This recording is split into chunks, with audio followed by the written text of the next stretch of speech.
Everybody, this is Papa Bear Bryant with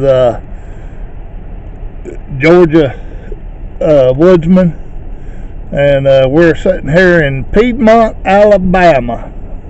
Me and my nephew is Tony. Say hi, Tony. Yeah. We're fixing to go on a 2-night, 3-day camping trip.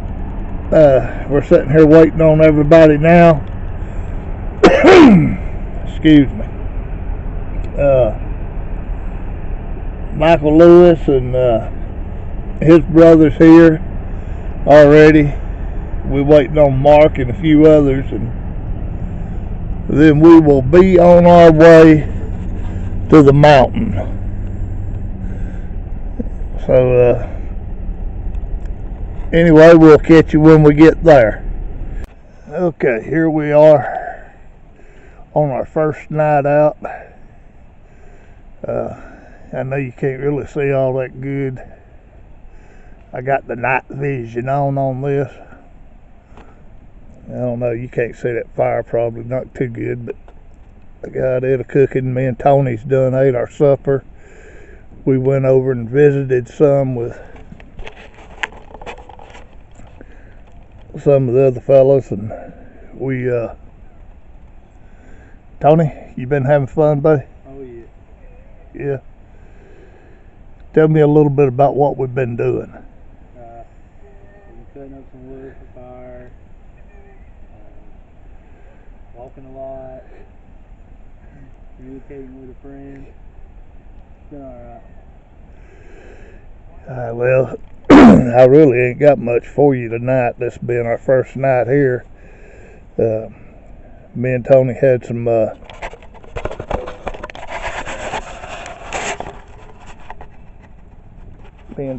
let me get this light out of you guys.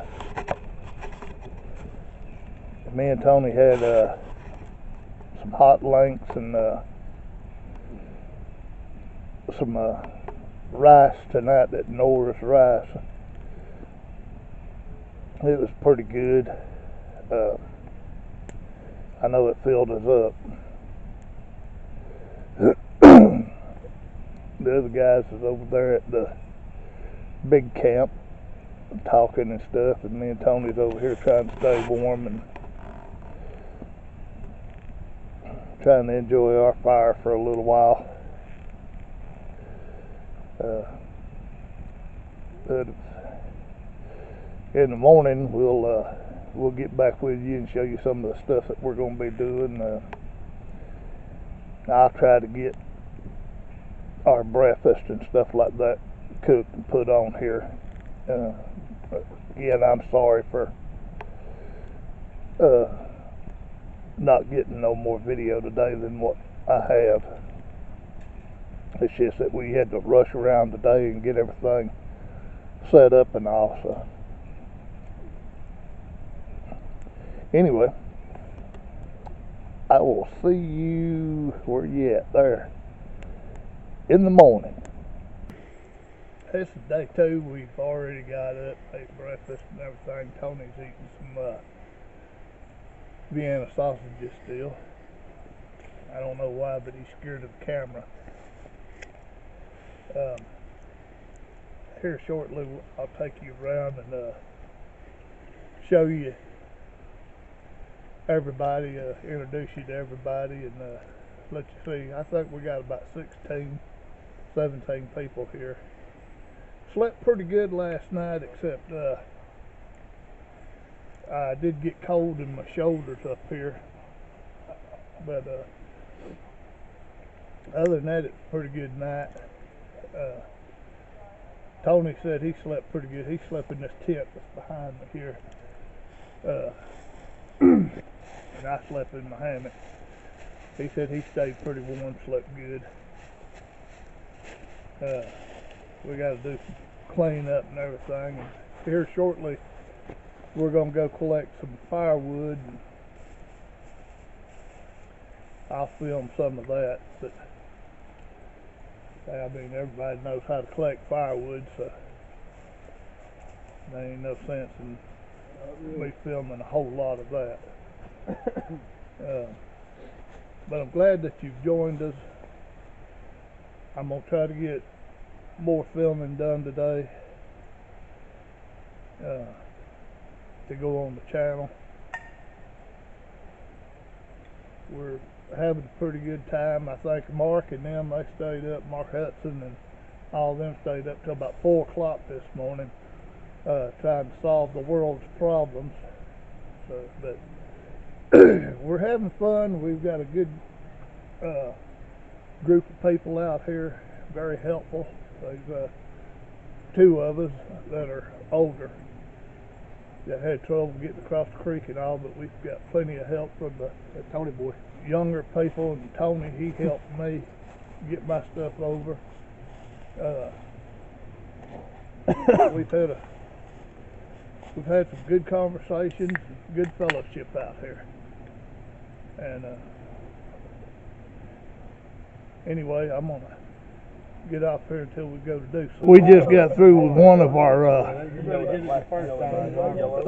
classes out here, tying knots and hanging tarps and for hammock and stuff, and Blackie gave that. I didn't have my camera with me, and now I guess we're just taking a break and snacking on stuff, and this is some of our crew that we got out here this time.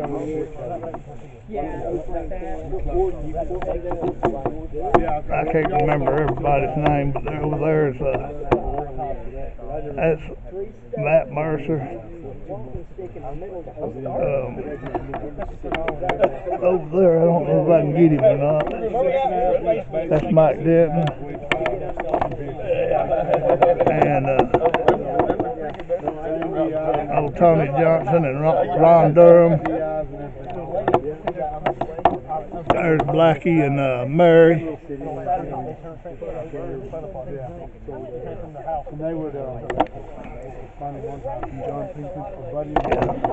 And over there's John Pinker.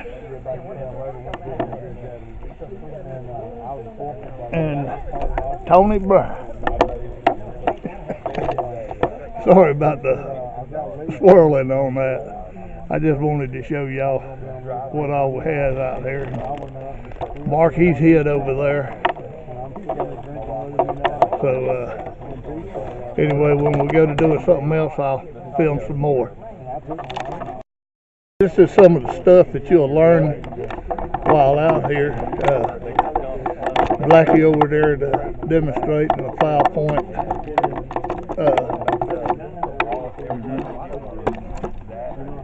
Teaching people how to put the plow point up and all.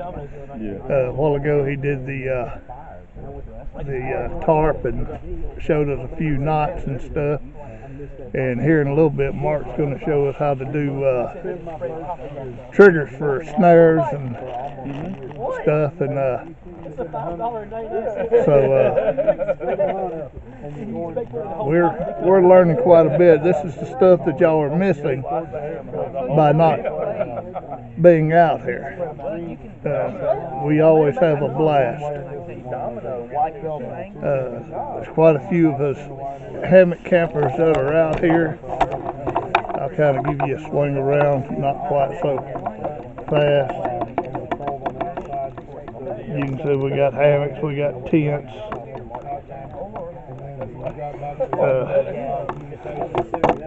We got just about everything out here you'd want to have.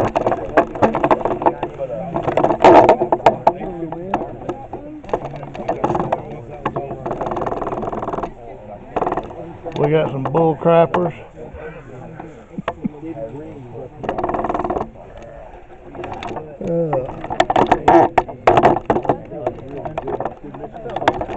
Last night we was about to freeze to death until tonight or today we're about to burn up. Everybody's sweating. Anyway, I'll get back with you if I have anything else to share. I'll probably show you some video on the snares and stuff. Keep this real simple and real basic. This is a basic set. This is called an L7 trigger. Now when I get done demonstrating this one, I'm going to demonstrate this other one. But right now let's focus on this. This is an L7. It's 2 notches. Got a parallel. This is your 7. Alright? This is your L. You'll need 2 corresponding pieces of wood when we go out to do this. So take a real good look at that. Mm-hmm. Okay.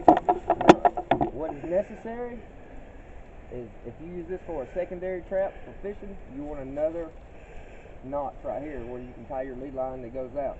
Okay?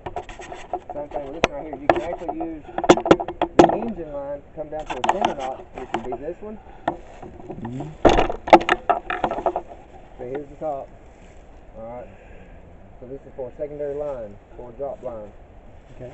Or 2 different loose nooses off the same peg. Okay? The trick here is to make sure that these 2 are touching. You don't want a lot of friction, because if 2 of them are completely flat, you end up with more friction and the trigger will not operate correctly. Alright, so what I normally do is I try to pivot one a little bit more beveled down. Right, so you want to go in 90 and then cut back about 5 to 8 more degrees, so you're at a slight slant. So this right here is actually your gripping. Alright, another thing about these engines, I know, right? It's just a tree. But it's not just a tree. I was discussing this with them just a little bit ago. Now, let's just say, for instance, you had a 20-pound raccoon, and you're trying to do this with a small sapling that size. You will not capture that animal. There is not enough weight and stability in that small sapling to carry 20 pounds up. If you'll get your sapling and go out a little bit, what you want to do is suspend the animal above ground. You don't want them to be able to touch the engine or touch the ground. Right. Alright, just a couple things to keep in mind Mm-hmm. while you're setting these up. So, if you have a sapling this is this close to your trail, cut it back and you can actually work it into a little bit tighter squeeze, and then you want to set your L here, right above it, so that it snatches. But also keep in mind, the bigger the animal, the closer to the pole, and he releases the stress on the line. So always try to keep a little bit, at least 3 feet from you or a trigger. In this case, I got it open where I can use this a couple times. So disregard that. Gotcha. Alright, but keep that in mind. Always get a trigger. Me, normally, I know some of y'all got bigger wrists. I try to get a sapling that's at least my arm. That way I know it carries weight and it has enough tension and retention to the trap to set and pull. Alright. Another little safety thing about this right here. See, I got a long piece of line, right? This right here could save you a bloody nose and a black eye. And what I like to do is keep my hand on that trigger just like that, in between my fingers. I'm going to get down. I'm going to get my peg closed. And then I'm going to pinch squeeze it, see? Just like that. And then I'm going to take that long tag line and I'm going to put my knee on it with just enough slack to work my set. It's a safety thing and it'll save you a black eye, I promise.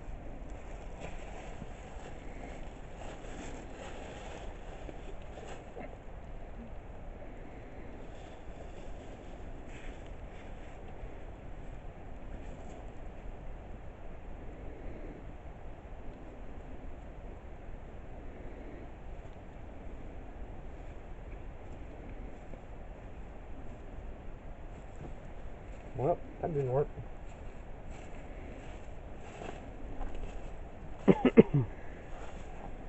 Alright, pause.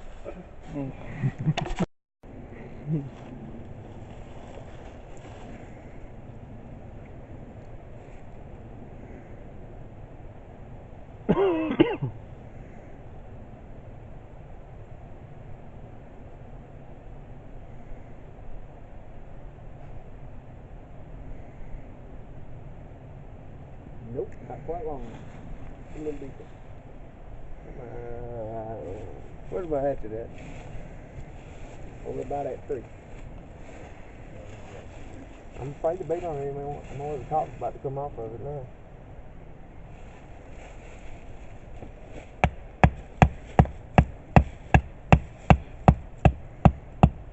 That's good. Maybe I should have used that little small sapling, huh?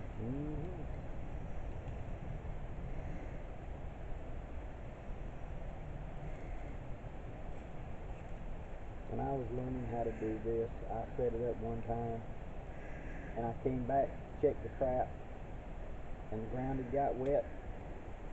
And about the time I went to touch it, it launched out of the ground and hit me in the face. So the ground let go. Alright, that's it set up. You don't need to do your stake like that, okay? Sure. Let's not do that. Alright, and now, let's say if this is going to be a trail line, what you want to do is at the end of it, just an overhand knot so that you got a loop.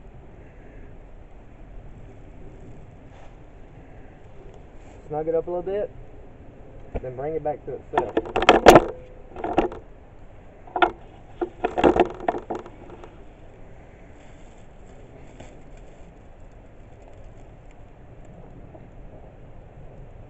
I can get my finger around her.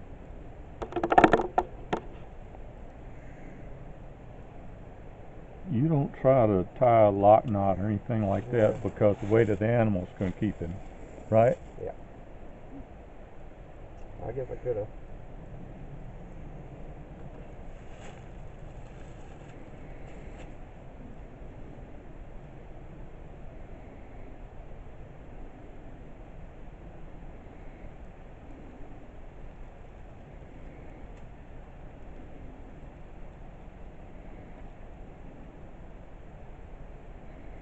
And this can work a couple different ways. If you got a trail that runs this way, you can take a couple forked sticks and you can prop it up.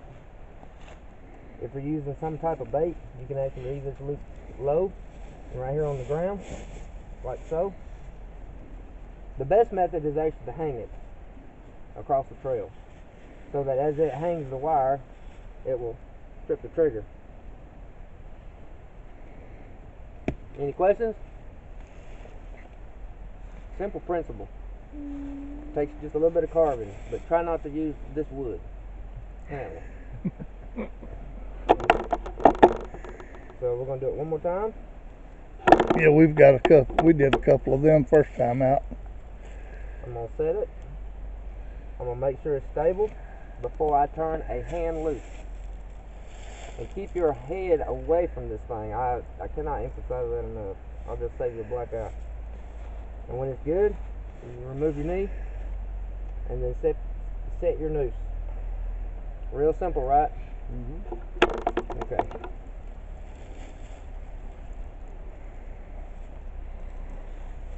Now, as far as the notching goes, remember 90. 90. If you're using a 3/4 toggle here, make sure that corresponding stake is 3/4 also. Give you this surface area and a slight degree in. Now, if I was going to use this for a fishing line, this right here would be attached to either monofilament line, regular fishing line, or a smaller number 16 bank, fixed out with a hook or gouge. Okay, same principle. I've never fished with a gouge. I don't know if I'd recommend it or not. Some people have good luck with it. Some I have. It works. It works on the larger for me. stuff pretty well. Right. Catfish is pretty easy. Some it'll hang and turn. So. Yeah. But this can be also used with that. So. Catfish like to just gulp and swallow, and then once they turn and start to take off, the line hooks in the corner of their mouth, and then when they feel the tension, they jerk against it, which causes that gag to turn sideways in the belly. Yeah. Yeah, you got to be careful too, because some places it's illegal. Oh, It is completely most illegal all of to this use stuff these is. unless you're in a survival situation. Remember that. There's no. These are not legal nowhere in all 50 states. Legal disclaimer, yes. So, if you are slap out of food and your option is this, and I'll tell you another secret to this stuff too, is one trap is just one trap. 10 is 10 more chances than one.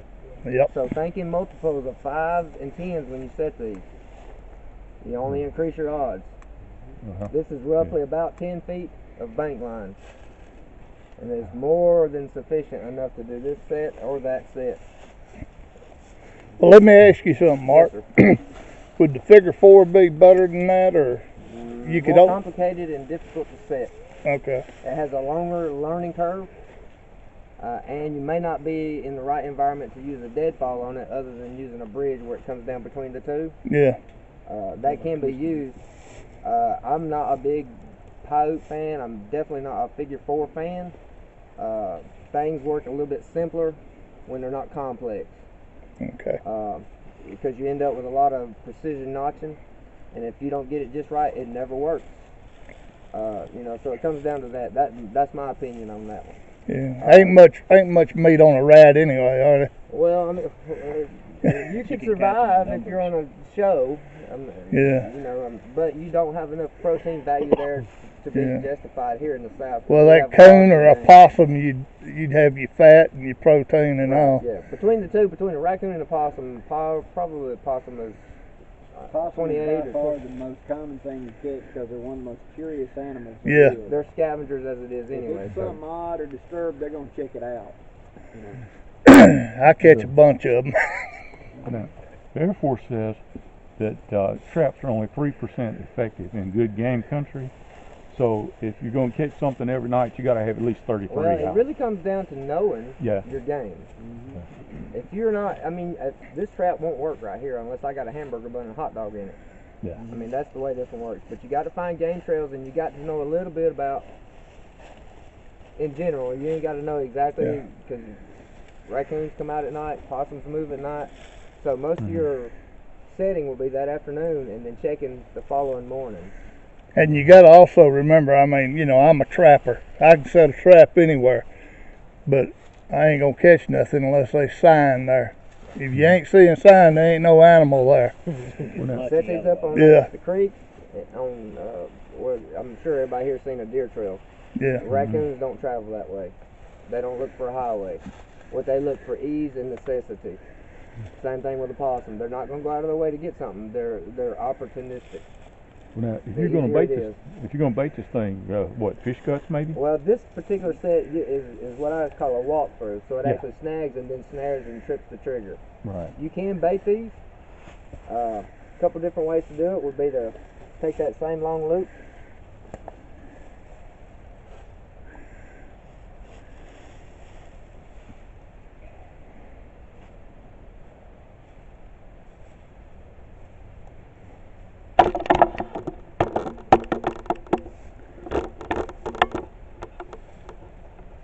If you had a form like this right here, sitting, you could actually put bait on the center of that stick so that it would have to move the stick, and he would be here. Now, another option to this is this little trigger right here. This is called a bait stick. This on it. Alright, on the end of this right here, I've kind of like gave a little flakes like just where I've just honed the edge of the knife in. Mm-hmm. And what this does is this allows it to like sardine oil. Perfect stuff. Peanut butter, perfect. The inside of a hot dog, all you gotta do is shove it in there and shove it back off. The innards will stay on these little grooves.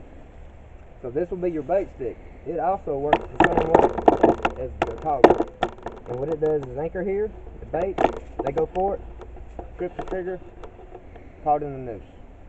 So there's your bait stick option for that one. So. My experience, I'm not a trapper, but my experience is something like this. I set up an obvious crossing of the creek. I can tell we're going to cross this log. I can tell this is where the squirrels are going up and down at. Yeah. And that provided for me. You need something where they're going here. This is the main highway that's when you set that up. Trip it and you get snagged. Now another thing, if you're wanting to do like coyotes or foxes or something like that, and this works for us, and because they're curious. So the same way with a bobcat. I think if you pulled that down, what we do is we take old CDs or a piece of white cloth or something, and we hang it there to where it'll move in the breeze. Christmas tree tinsel. Yeah, anything that'll catch their eye, and they say, I'm gonna go check that out. And of course, the variation of that, you make it a whole lot bigger than that, and you make them a lazy whip out of it. And that's the deer. But now, when you set with a piece of bright orange thread or Christmas tree tinsel or something like that. Yeah. Gonna catch every house cat in the countryside too now. A cat eats good too. Yeah, but I mean, you're gonna catch him if he's around. I'm just saying, you know, in a survival situation, I don't care if it's a dog, I'm eating it. And then I set it on this side with 2 trees apart Yeah. like that. Yeah, you The can use thing it. is when they trip it, As long as they can't get them tusks back there to cut your rope. But now, you, like them steel when you spook him, he uses them big running snares legs like and you line. have, What I'm going to camouflage, that'll what get I'm 'em. going to get him to do is dive onto the punji stakes and harpoon himself. So this is actually the noise maker. He's coming through here, and when he hits it, and it goes whoosh right behind him, he launches right into that bush, which is full of them punjies. And all the punjies are different. They're hard enough in place where they're going to harpoon in, but they're not anchored so hard that when he struggles, they stay in place. They come off and go with him, and then he follows the blood trail. He won't be far. He'll have about a dozen of them in him. That's that forbidden knowledge we don't talk about whenever you're trying to feed a family and you're poor. Yeah. Legal disclaimer. This is not a legal action. Illegal if you get caught.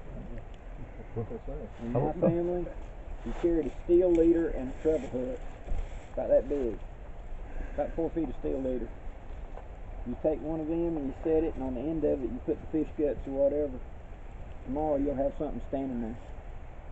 Because when he swallows it, and then he trips it, and that hook harpoons into his intestines, he don't move much. Nah. It may be a deer, it may be a dog, it may be a hog, it may be whatever. He'll be standing completely illegal. But I wouldn't try to use But he anything ain't less going than nowhere. 3/4 inch because you don't. He don't like go that, nowhere with like that that green one. guts, and he ain't gonna pull too hard either. Oh yeah, up to 4 to 6 inches on that set right there.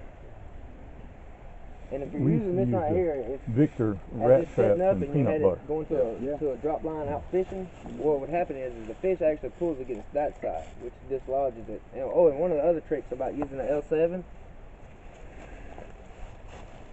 is if you'll take a smaller diameter stick, this is how you increase the sensitivity on the L7.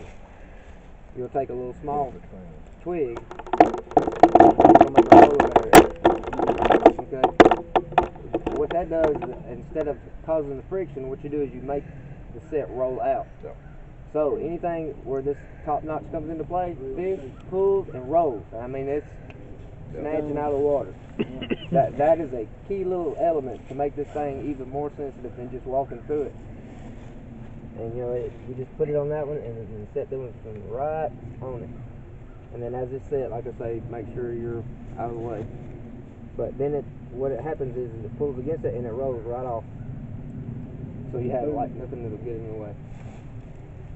That's that one. And you can do it with the same thing with the bait stick. If you want it a little bit more sensitive, make sure that you got enough meat right here on the base to hold that stick in. And it don't have to be that size. You can use even something smaller. It just needs to be able to roll. Make sure it's kind of slick. And just a little bit more than whatever your notch is, you know, a little bit out. Because, you know, as you're setting it, it may roll left or right. But make sure when it's set that this right here is all the way back to the back before you set it, and then roll it about halfway. So that's what you want to try to do is to make this where it's real easy to come out, where there's no restrictions. And when you're setting these things up, a lot of folks don't ever take the time to look around them where their engine is. You don't want this engine working in a big crowded area where there's a lot of overhanging limbs, because they'll just impede it going up, and then you'll slap and it'll make noise. A lot of times if you'll take that same trigger stick, cut the top off. Cut all these loose branches off of this. So you don't want nothing hindering it. So keep that in mind when you set these things up. Alright. Are we good here? Any questions on the L7? Good. Tony? I know you got one or two. Are you doing the notch You can write 90 them down and degrees? just mail them to me. Yeah. You talking about for the L7? And Yeah. I'll tell you I mean, what, it's just like a L. So the L's on the bottom, 7's 90 degrees to it. I don't know if you noticed on the bottom of it, a lot of people will square them off. What you want to try to do is decrease this area of that toggle on both sides. Because if they don't have this right here to touch the base plate of it, there's nothing to restrict it back. So you actually give it a divot where it pulls against itself. So always edge that off. Bevel it off. So that way you don't have no play against that one to this one. And and you'll have a little bit of play in it too. Because otherwise you just end up with a rigid piece and it won't operate correctly. So cut that piece off. Make sure you got enough belly going right here that you don't have nothing on this side of it where it would hit. I don't know if you can see that from here. See how I just put a notch? That's just 2 saw cuts and just wedge it out. Alright, and that right there is your anchor point. And why do you do them? Okay. Why are you doing them on both sides? This right here is for a secondary line out for fishing. If you want to fish. This one is, but why on both sides? Well, it just keeps it together. You can actually do it with just a saw blade, but then you got one line of bank to go around it, as opposed to a couple with a half hitch. And then I usually just put a stopper knot right behind it. Keeps it from slipping, and you don't have to worry about it no more. Better to use. And when it comes to these snares, there is no particular knot that works better than any other. I just use half hitches with a stop knot. Something simple, easy to remember. Remember, this is a survival situation. You don't have an hour. You got to try to get these out in multiples. So, and these are something you can carve like 5 at a time, 10 at a time, and then go and set. So keep it simple, keep it basic. It's not an elaborate system. It's the simplest there are. Well, now, why do you use a separate string if you're going to fish? You can use the same line, but what it gives you a little bit more sensitivity on the pivot.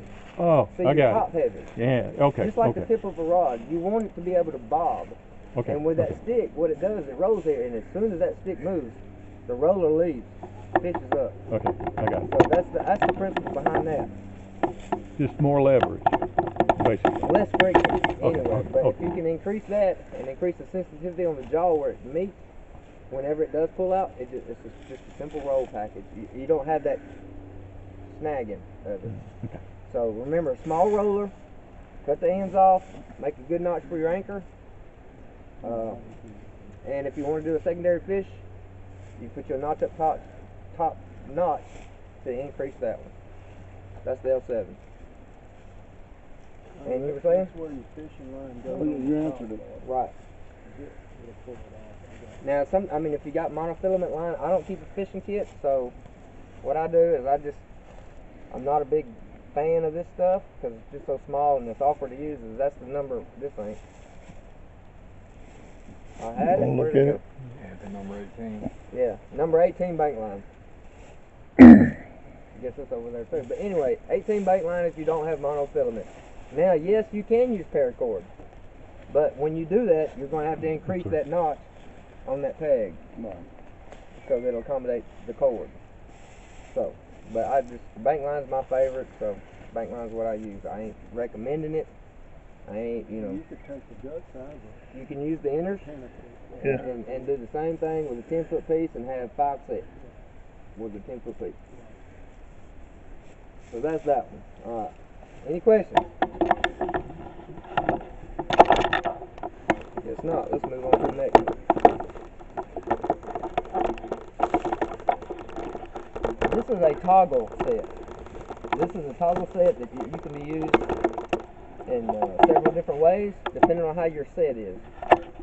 Right, a lot of people try to do like a little bait hole right in front. You can do that. We'll just say that's going to be our little bait hole. The first piece of this thing right here is a T-bar. It's just half notch and cut back enough to make the 2 splits right here. These are roughly about 14 inches. They're equal in distance to one another. I'll take some pictures here in a minute. I'll show you something. Alright, this right here is real easy to do. It's just a squared out notch flush that sits in here. And what's going to happen is once I get this toggle on here, the pressure that the engine creates locks this in place.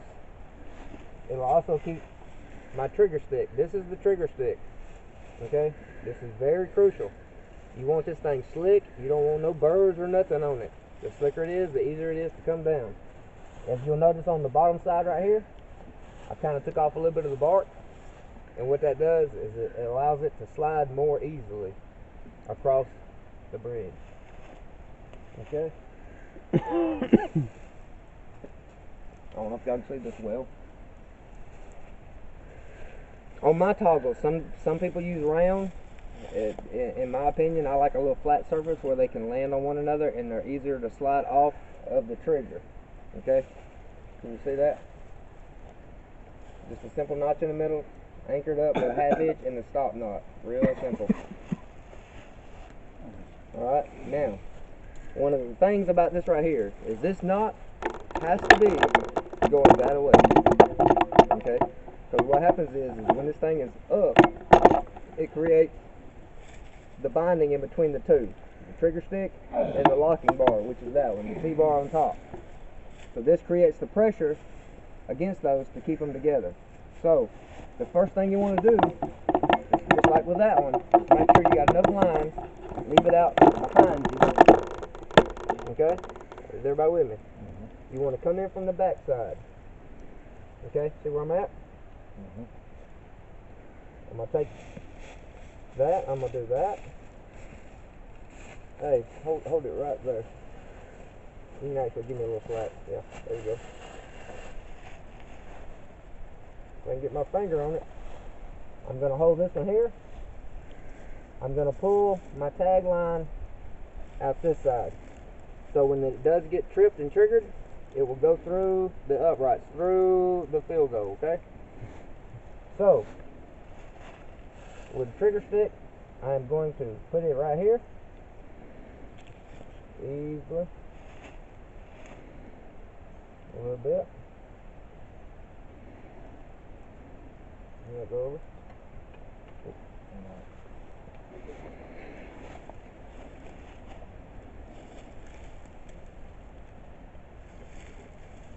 They make this look easy on YouTube. And it's pulling at an angle too, you're not square, but does it need to be square? Well, this right here is square up.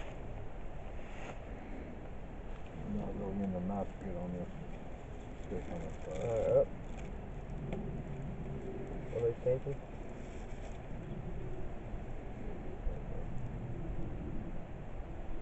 Alright. Now you can adjust the sensitivity on these T-bars by moving this a little closer to the bottom. Okay?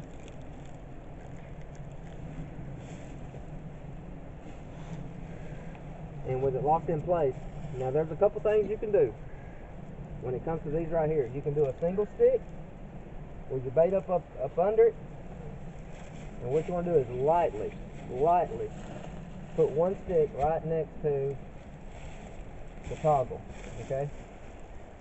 And with a single stick method, what you want to do is kind of taper it where your next corresponding sticks are like this, coming down. Start from the bottom and work your way up so they don't fall and roll off. But this creates a platform or the trap door. The bait's up under, the animal actually has to move this, and then it triggers the toggle. Okay? So if you do that with several sticks along there, put your a little debris on top so it kind of hides any of the hollow spots. You want them to go down.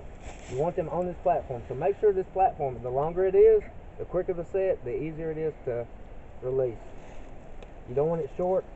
You want it out here at 60 degrees or better. So give them a platform. Give them something to stand on. Because even if they're coming up here and they're coming in from this side, or this side. Another thing about this right here is try to find some stuff to get behind it so that you're blocking this back side. You don't want them to come in from this side.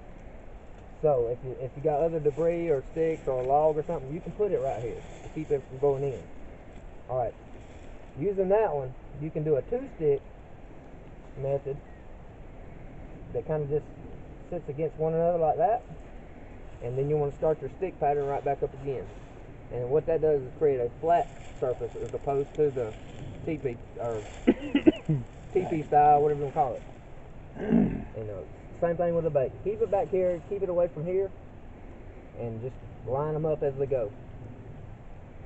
It's on the back side where you're putting the debris or whatever, it needs to be below where that toggle's going. Yeah, don't let this come up the flip. Because what happens is when this thing gets triggered it moves all this and allows the animal to pass through this. Now, a little bit ago I was talking about anchoring this off and using bank line to tie it like a T-bar. And what that would do, the lower this set, and as good enough as your stakes will be, what will happen is the animal will come up here and get trapped in between the T-bar. Yeah. So you're actually pressing and he's up here. So Yeah. How does he trigger? What catches the animal? Yeah. You'll have a loop setting over the. yeah, it's just another Okay, simple I loop. just can't see the loop. Okay. Yeah, it's just another loop right across the top. Something simple, nothing crazy. If you want it to sit right here, make sure it's covering your whole platform though. So if And you got a it's on 12-inch top of the platform, stick. Yeah. make it go over. You know, And leave a little How is bit. he gonna jerk on it? he's not. gonna jerk nothing. He's gonna step on that platform. That platform's gonna pull I you. got you. He's pushing this down. Yeah. Yeah. I got you. Yeah, this is the release mechanism I'm right here. with This you. right I'm with here, you. and that, whatever side he gets on is tough. You know what I mean? Like if he releases this one, it all goes through. I got you. And another thing for your debris on the back. But you end up with twice as many sticks. For your debris on the back, if you want to, That you can use this you to can set shove back and use it sticks. as a You know, platform short for this same sticks. piece. Animals will not step over them. They don't want to mess with it. They'll come around to the. Like make a picket fence like. Well, you can, but I mean, they're not going to step on just anything. I mean, I've used rocks, little pebbles, to make them step on my trap. It don't have to be ingenious. It's just got to lock down and get tight. One good thing about using bank line, I don't know if y'all know this or not, or anybody familiar with banks, it's hard, right? Yeah. Well, guess what happens when you bind a knot in this thing? It stays. It stays. So when that animal's suspended up in the air, guess what's going to happen? That knot side is not coming out. So normally on the loop side, you'll have to cut them off, and then do your business. Not killing any animal. Can eat them raw. But that's a simpler way of getting through that one. Hang on, I'll put my foot on it. And like I say, you can increase the sensitivity by just moving this stick down closer to the end. A lot of times it doesn't require no pressure whatsoever. You got more pressure on the trigger than you do this on a pistol. It's usually like 1 pound is all it takes. So even the lightest little fresh meated possum is going to set this off.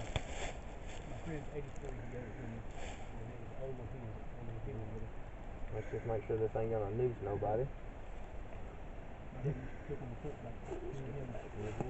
I'll bring it out.